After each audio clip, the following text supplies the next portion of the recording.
What up, Cavs Nation? I'm your host, Ethan Sands, and I'm back with another episode of the Wine and Gold Talk podcast. Joining me today, Chris, Fedor, and Jimmy Watkins, cleveland.com's finest. And there was a report that came out from Bleacher Report, and also ESPN's Brian Windhorst said that the Cavs are going to be wary with the Ty Jerome contract because of how much he might be worth, and it could take the full mid-level exception.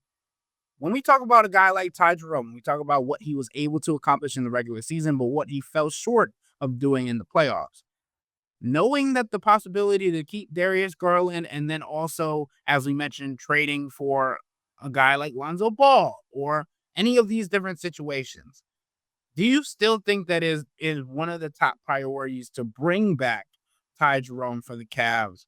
And will they be willing to match what some teams are saying the Sacramento Kings might be willing to offer him, or other teams that we mentioned as well? Well, here's the thing. When it comes to Ty, the Cavs like him, and Ty likes it here.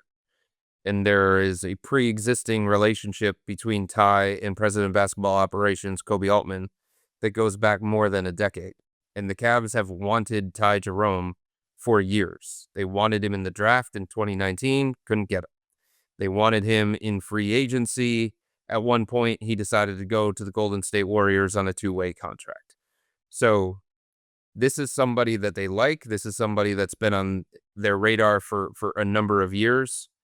And they need what Ty brings to the table. And for all of his shortcomings during the playoffs and all of the questions about how he would fit in a 7-game series against a team like Indiana, maybe against a team like Orlando, maybe against a team like Boston, depending on who's available for Boston and who's even on that roster. Like, Boston's not just going to crater here. Boston's not just going to turn into the Chicago Bulls here. Yes, Jason Tatum's missing, but they have other pieces on that team that will make them at least competitive. So, I think when it comes to Ty, for all the questions about him as a potential playoff performer, you got to get there, and you need somebody to help you get through the grind of an 82-game regular season and not put too much on Darius Garland, not put too much on Donovan Mitchell. So the Cavs understand that being short a point guard or being short ball handling is very, very problematic. And now that they have a reliable 6-man type on this roster, I do think they want to keep that. I do think they're motivated to keep that.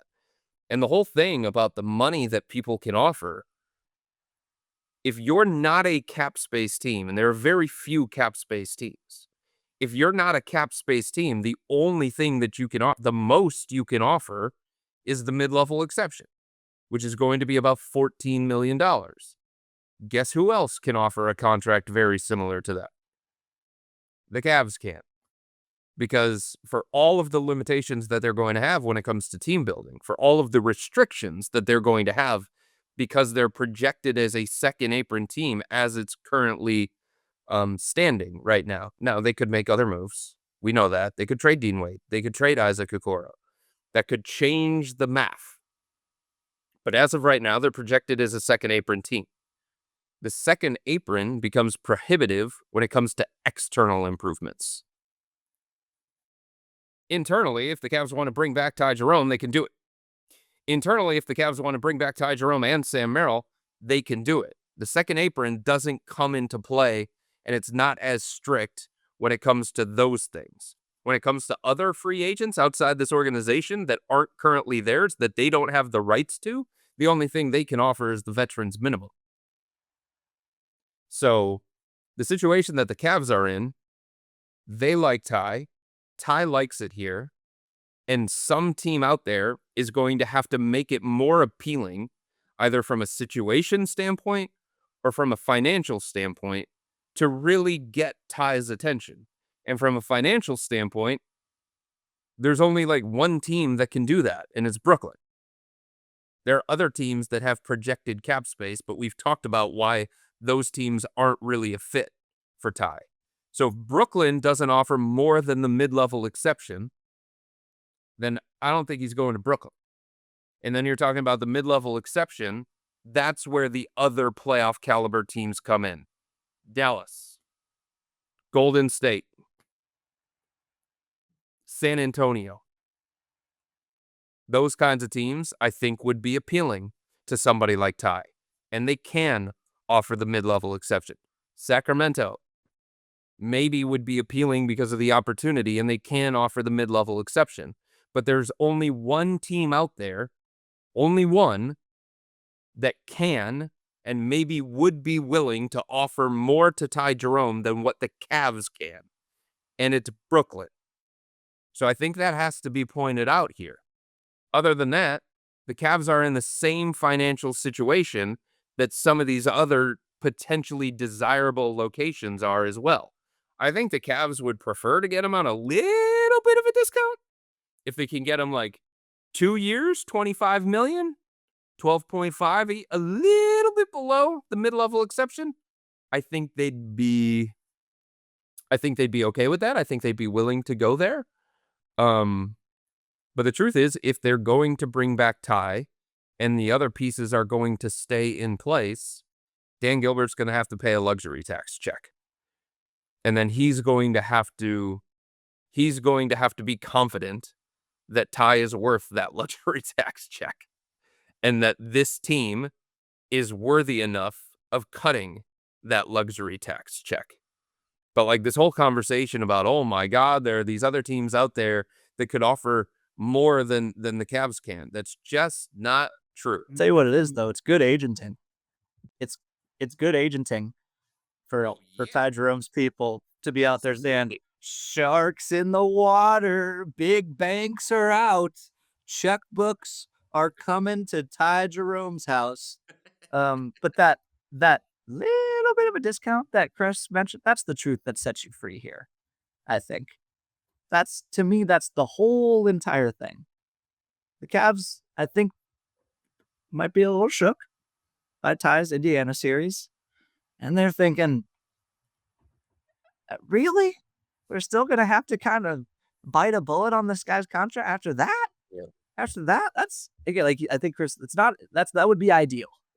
The Cavs would just like to, look, Ty, we got your best friend on the team. We helped you make the biggest leap, the leap that saved your career. We got Donovan Mitchell. Yeah, we got Donovan Mitchell here. We all love you. Can't we just come to some sort of agreement? And to a certain extent, I think they're right. Like, that is a good situation. You're playing with your best friend and your childhood friend. Sounds good to me. You have a coach that trusts you. I mean, until the end of the Indiana series, implicitly, like, Kenny let Ty play through a lot of those struggles. He didn't have a lot of choice a lot of the time because they were injuries, but he gave him a long leash for a lot of the season. And like some of these situations that were like the only one that, okay, yes, Brooklyn can give money, sure, but the only team that's like on par-ish with the Cavs that would make me raise my eyebrow is Dallas, just because Kyrie's out and there's a big vacuum there for ball. So like, Ty Jerome, what do you want? That's the question. Right. That will determine that comparison to me. It's like, does Ty Jerome think there's even more? It wouldn't surprise me. This dude, we know how much this dude believes in himself.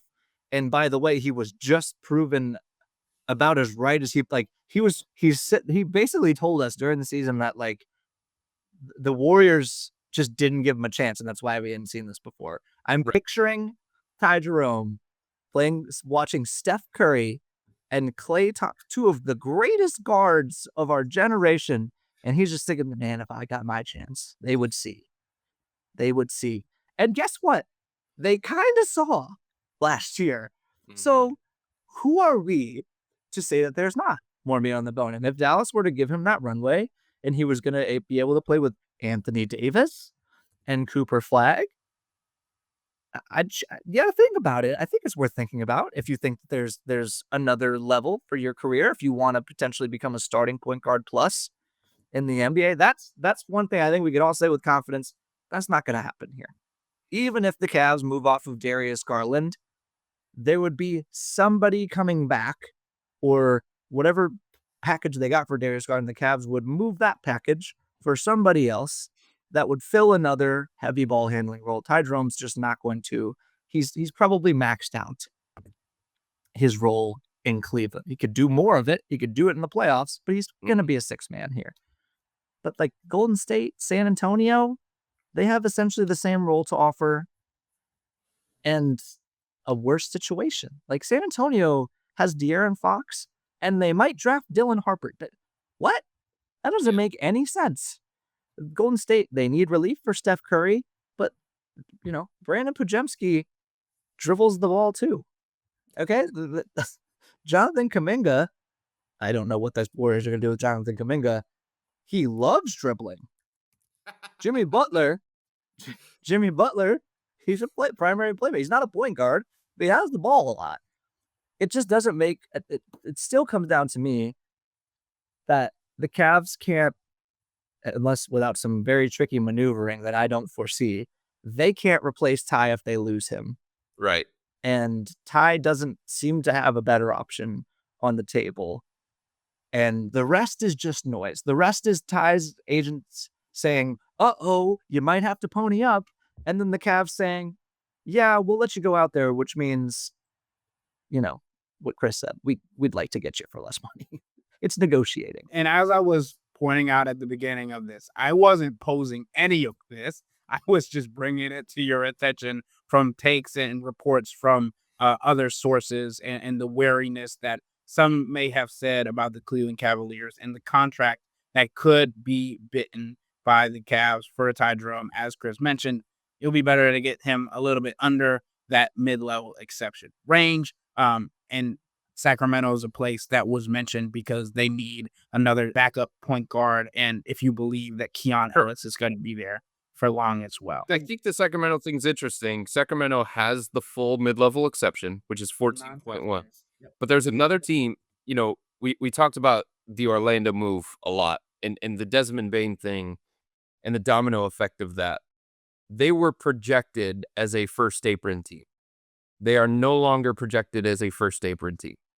They are projected as an over-the-cap team. So that means all of a sudden, instead of Orlando basically only having the taxpayer mid-level exception, I should say, the taxpayer one, which is about $5.6 million, and you take yourself out of the range of, even the second tier free agents at that point in time, they now have access to the full mid-level exception. That's my understanding of the Orlando situation. So not only did they add Desmond Bane, but now they become more of a player in free agency. And they still do need a point guard like Ty Jerome. Somebody that can organize the offense. Somebody that can get them into their stuff. I don't know that he's an ideal fit for a tough, physical, defensive-minded team, but with the addition that they've made of Desmond Bane, like, they might become a little bit more free-flowing offensively. They might be able to be a team that is willing to sacrifice a little bit of defense for the gains that they could potentially make on the offensive end of the floor. So from a financial standpoint, Orlando was not going to be competitive for Ty Jerome before the trade for Desmond Bane, or free agents the caliber of Ty Jerome before the trade for Desmond Bane. My understanding is now they can be. So that's another team that's in the mix. And I think there are about close to 20 teams that have the non-taxpayer mid-level exception. And yes, Sacramento definitely is one of them. And some of those teams that have the non-taxpayer mid-level, the 14.1 million, some of them are playoff teams. Other ones are, I think, non-starters for somebody like Ty, who is about winning and wants to compete in the playoffs and loved the fact that he was on the number one team in the Eastern Conference throughout the course of the regular season. So I think from those 20-ish teams that have access to the non-taxpayer mid-level, you can probably cut them in half just as a starting point of who would have legitimate interest in Ty.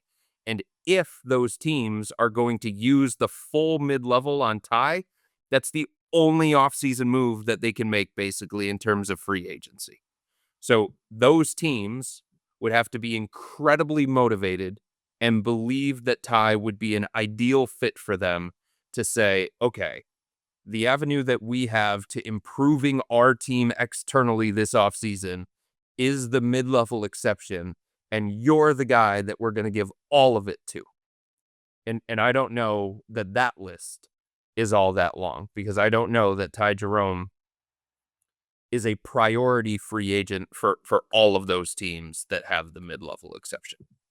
I think it's so interesting to go into all of that, especially because we just went from like a small margin to 20 teams, but also like what Jimmy was saying, the opportunity and the drive and the competitive nature and the confidence that Ty Jerome has. We talked about Dallas and the opportunity if Kyrie Irving were to retire in a couple of years, the opportunity for Ty Jerome to then slide into that starter role, that opportunity, right? Sacramento, Keon Ellis. Could you outplay Keon Ellis to become a starter caliber point guard? And then you mentioned Orlando, and it made me chuckle, Chris, because I just remember getting the leaked audio from the Orlando Magic and Cleveland Cavaliers game where Ty Jerome was talking smack to Paolo Banchero.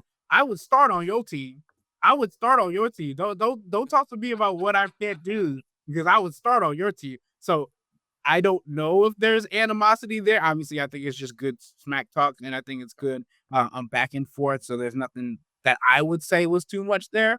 But like the potential to prove yourself right, the potential to be like, hey, maybe Jalen Sunson's better coming off the bench. Maybe Jalen Sunson's better as a player, more like TJ McConnell, more like Alex Caruso coming off the bench and having those defensive assignments. Who knows? But I think this is a conversation that needed to be had about Ty Jerome, not only because of what he might have played himself into, but also the value of all of these point guards around the league and how he has elevated himself to different conversations that he wasn't in just a year ago.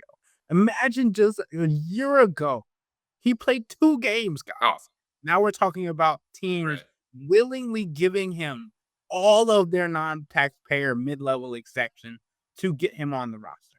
The possibility, the potential. And now the Cavs are in a bidding war. And as Jimmy was saying, the agents are at hand and in trying to figure out what his actual value is around the NBA, even though fit might be the best in Cleveland. And I agree with you on that. I just think the options is something that is so interesting to discuss in this conversation, where a player was almost played out of the league a year ago. So for accuracy and clarity, there are 24 teams that have access, projected to have access to the non-taxpayer mid-level exception, which is $14.1 million.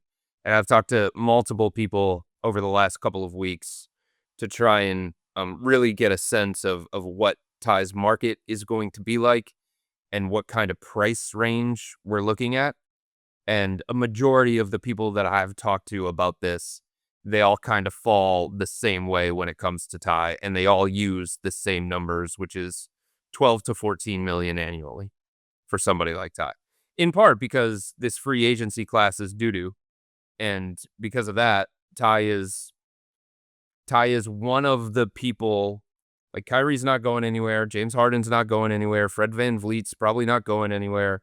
So Ty is actually one of the people that opposing executives around the NBA wonder about changing destination. Not that they think he's motivated to get out of Cleveland, not that they think the Cavs won't offer him the kind of contract because they're queasy about going in the luxury tax, but because of the things that Jimmy was talking about. Could there be a different opportunity out there for Ty? Could there be a different situation out there for Ty? And I guess like he's looked at as more available than some of these other point guards that are also free agents. And if you're not going to get Kyrie, if you're not going to get James Harden, if you're not going to get Fred VanVleet, and there's really not a whole bunch of quality free agents out there to actually give $14.1 million to, And if it's your pathway to improving externally, you got to give it to somebody, right? Can I say one more thing about what drives Ty Jerome Sure. that we've learned over the last year or so? Do not mess with prideful players. And do not, there's two things here. One, for the Cavs, we'd love to get you at, instead of 14.1, 12.5. What's the difference? Yeah. Well, I mean, to Dan Gilbert, many millions of dollars is the difference. Many millions of dollars. Luxury tax amplifies every penny. I get that. Yes. But in the grand scheme, you're already shoveling money out the window for this roster. Weird time to draw a line in the sand. This would be a weird time to draw a line in the sand. And Ty Jerome, and by the way, I don't mean to paint Ty Jerome as like a me first. So, he's an ambitious person, clearly. And ambition has driven him to this point, to a point of success. And ambitious people don't stop being ambitious when they reach a goal. They just set a new one. So I would caution the Cavs in trying to, hey, we got a good situation. We helped you find your place in the league. Why not skimp $1.5 million a year here or there?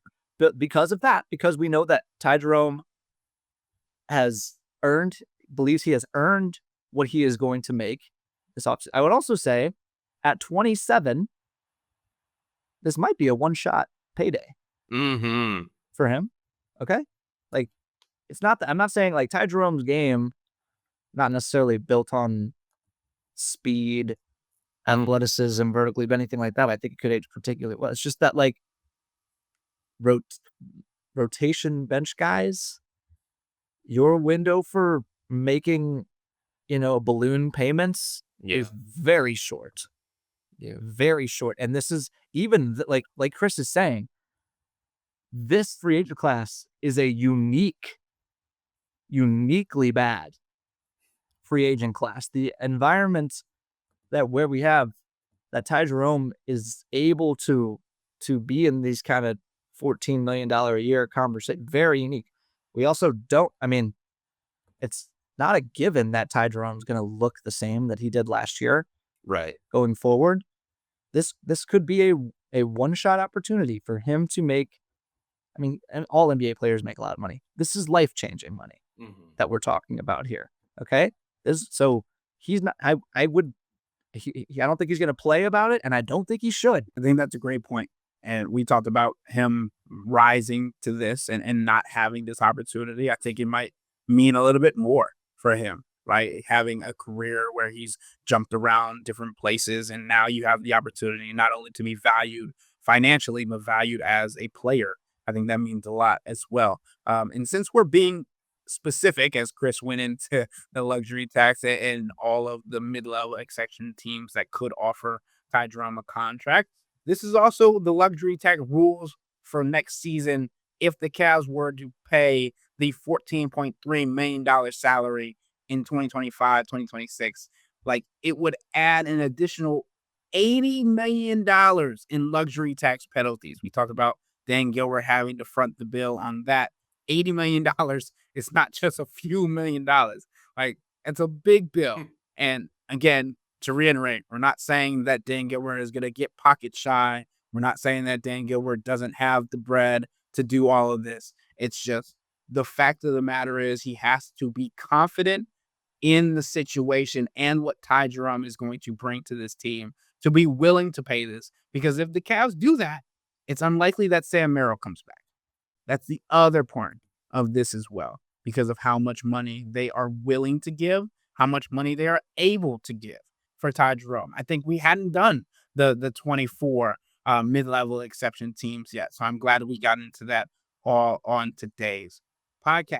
But with all that being said, that'll wrap up today's episode of the Wine and Gold Talk podcast. But remember to become a Cavs Insider and interact with Chris, me, and Jimmy by subscribing to Subtext so you can have your voice heard. This is where you can have daily conversations with me, Chris, and Jimmy. This is where you can get daily texts, whether it be insight, whether it be daily reactions and analysis based on trades going on around the NBA, and all these things directly to your phone. But you can only get that if you sign up for a 14-day free trial or visit cleveland.com/Cavs and click on the blue bar at the top of the page. If you don't like it, that's fine. All you have to do is text the word stop. It's easy, but we can tell you that the people who signed up stick around, because this is the best way to get insider coverage on the Cavs from me, Chris, and Jimmy. This isn't just our podcast, it's your podcast. And the only way to have your voice heard is through some text. Y'all be safe. We out.